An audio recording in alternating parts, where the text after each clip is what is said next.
চিত্র সাংবাদিক শহীদ শান্তনু ভৌমিকের অষ্টম শহীদান দিবস পালন করা হয় আগরতলা সিটি সেন্টারের সামনে ডিওয়াইএফআই জিরানিয়া মহকুমা কমিটির উদ্যোগে। Bureau report, Tripura news 8। Shantanu Bhowmik তিনি ছাত্র সংগঠনের মাধ্যমে এসএফআইয়ের মাধ্যমে বামপন্থী আন্দোলনে বিশ্বাসী হন, পরে যুব আন্দোলনের সময় যুক্ত হন। তারপরে সে তার পারিবারিক আর্থিক কারণেই পেশা হিসেবে বেছে নেন সাংবাদিকতা। প্রথম একটি চ্যানেলের সঙ্গে যুক্ত হন, ওখানে সব দক্ষতার সঙ্গে কাজ করার পর দিনরাত চ্যানেলের একজন সাংবাদিক হিসেবে আবার নিজেকে নিয়োজিত করেন। আমরা লক্ষ্য করেছি জাতি উপজাতি সম্প্রীতি বিঘ্নকারী শক্তি বামফ্রন্ট সরকারকে উচ্ছেদ করার লক্ষ্যে এ রাজ্যের গণতন্ত্রের মূল ভিত্তি হলো জাতি উপজাতির ঐক্য সংহতি। এটার উপর নির্ভর করে রাজ্যের অগ্রগতি উন্নয়ন।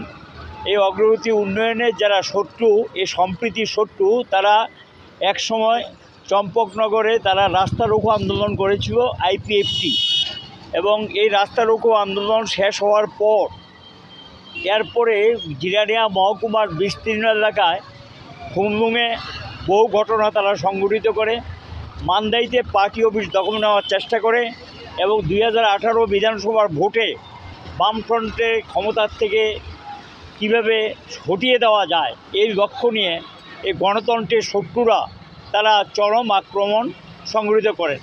মান্দাইতে সেই দিন পার্টি অফিস দখল নেওয়ার জন্য তারা উদ্যোগ নিয়েছিলেন, আইপিএফটি দল রাস্তা রোকো করেছেন এবং সেখানে জাতি উপজাতির যে সম্প্রীতি ঐক্য বিঘ্ন করার চেষ্টা করেছেন।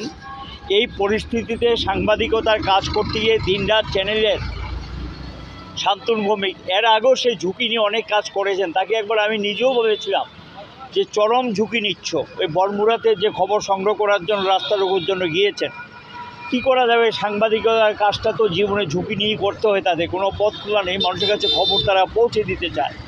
এবং এই অবস্থার মধ্যে সেদিন শান্তনু ভৌমিক খুব সাহসিকতার সঙ্গে সংবাদ সংগ্রহ করতে গিয়েছিলেন।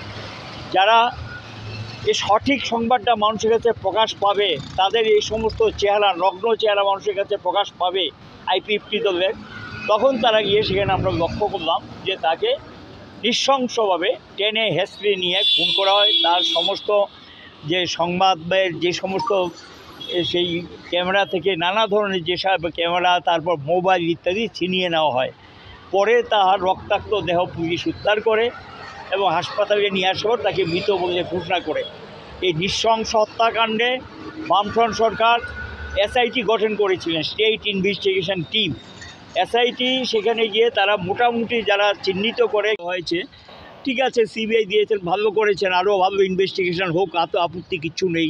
কিন্তু আমরা লক্ষ্য করলাম সিবিআই এখনও চার্জশিট জমা দেয়নি। যারা প্রকৃত দোষী ঘুরে বেড়াচ্ছে তাদের কোনো শাস্তি হয়নি এবং তারা এখন বহাল তবিয়তে আছেন। আমরা যারা এগুলো সংগঠিত করেছেন এবং পুলিশের কাছে সেই তথ্য ছিল, সিবিআইয়ের কাছে নিশ্চয়ই ইতিমধ্যে সেই তথ্য তারা সংগ্রহ করেছেন। আমরা চাই দোষীরা শাস্তি পাক। আজকে 8 বছর হয়ে গেছে এই পরিবারটি এবং ওখানকার এলাকাবাসী তাকিয়ে আছেন কী শাস্তি তার হবে, কিন্তু আজও কেউ শাস্তি পেল না। কাজে সরকারের এখানে সদিচ্ছা আছে কিনা, কেন্দ্র এবং রাজ্য একই সরকার চলছে, তাদের সদিচ্ছা আছে কিনা এটা মানুষের মধ্যে প্রশ্ন দেখা দিয়েছে এবং এই প্রশ্ন ওঠা স্বাভাবিক। সন্দেহ তৈরি হয়েছে, সন্দেহ দূরীকরণের দায়িত্ব সরকারের। সরকার সেই দায়িত্ব পালন করুক, এই সন্দেহ দূর করুক এবং যারা এই ঘটনার সঙ্গে যুক্ত তারা গ্রেপ্তার হোক, তারা শাস্তি পাক। কারণ রাজ্যে এমনিতে এখন আইনের অবস্থা খুবই খারাপ, আইন শৃঙ্খলা বলতে কিচ্ছু নেই, এখানে আইনের শাসন নেই, প্রতিদিন খুন খারাপি চলছে। এই ধরনের একটা খুন খারাপি কেন্দ্র করে গোটা ভারতবর্ষে আন্দোলন তৈরি হয়েছিল শান্তনু ভৌমিকের খুনকে কেন্দ্র করে। কিন্তু এই খুনের কিনারা করার দায়িত্ব যাদের উপর ছিল তারা সেই দায়িত্ব এখনও পালন করতে পারেননি। আমরা আশা করব প্রকৃত দোষীদেরকে চিহ্নিত করে তাদেরকে শাস্তির ব্যবস্থা করা হোক। এটাই পরিবারের যেমন দাবি, আমাদেরও দাবি, রাজ্যবাসীরও দাবি।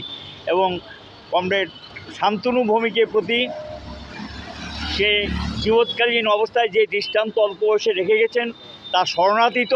তাকে স্মরণ করছি, তার পরিবার পরিজনদের প্রতি সমবেদনা জানাচ্ছি এবং তার প্রতি শ্রদ্ধা জ্ঞাপন করছি। এবং আমরা আশা করব যে সাহসিকতার সঙ্গে দক্ষতার সঙ্গে তিনি এই কাজ করে গেছেন।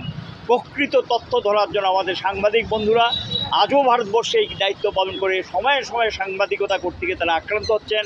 রক্তাক্ত হচ্ছেন, তারপর একটা অংশ দৃঢ়তার সঙ্গে সত্য বস্তুনিষ্ঠ তথ্য তুলে ধরছেন এবং এই শান্তনু ভৌমিক একটা দৃষ্টান্ত, সেই দৃষ্টান্তকে স্মরণ করে তাদের প্রতি আহ্বান থাকবে এগিয়ে যাক, সত্যনিষ্ঠ বস্তুনিষ্ঠ সংবাদ তুলে ধরুক এবং অন্যায়ের কাছে মাথা নোয়াবো না, সত্যের নিশানায় থাকবো, এই আহ্বান রেখে আবারও তার প্রতি আমার শ্রদ্ধা নিবেদন করে আমার বক্তব্য শেষ করলাম। সকলকে ধন্যবাদ।